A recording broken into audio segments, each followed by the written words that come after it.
Dunia ada untuk Palestina. Di tengah reruntuhan bangunan dan suara dentuman yang tak kunjung usai, anak-anak Palestina masih bisa tertawa, tawa yang menggambarkan harapan, bukan ketakutan.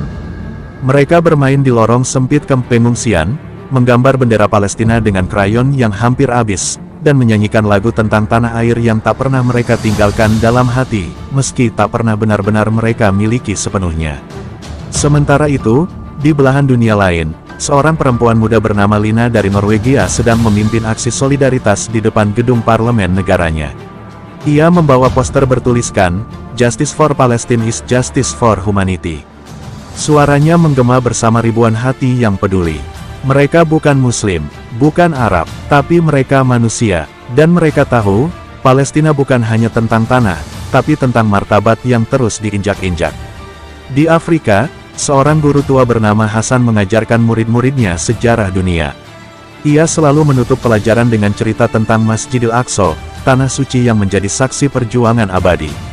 Selama masih ada kezaliman, selama itu pula kita harus berdiri bersama Palestina, katanya. Anak-anak kecil itu mengangguk, mencatat, dan membawa semangat itu ke dalam doa-doa malam mereka. Di kamp-kamp pengungsian, para ibu Palestina menyiapkan makanan sederhana dari bahan yang terbatas. Di antara rasa lelah dan kehilangan, mereka tetap mendongengkan kisah-kisah pahlawan kepada anak-anak mereka. Bahwa suatu hari, mereka akan kembali ke tanah yang dijanjikan. Bahwa dunia tidak akan diam selamanya. Dan benar, dunia mulai bersuara. Para seniman melukis tentang penderitaan Palestina di dinding-dinding kota Eropa. Para penyair menuliskan puisi yang membuat hati luluh. Bahkan atlet dan musisi dunia menolak tampil di ajang-ajang yang mendukung penjajahan.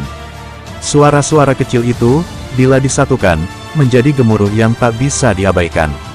Palestina mungkin kecil di peta, tapi besar di hati umat manusia.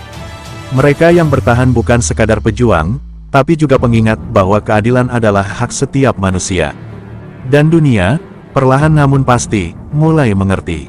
Hari itu mungkin belum datang, tapi akan tiba, ketika langit Gaza tenang tanpa roket, ketika anak-anak bisa tidur tanpa tangis, dan ketika Palestina tidak hanya berdiri, tapi dihormati.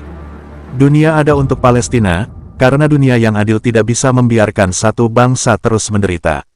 Dan selama harapan masih hidup, Palestina akan selalu ada.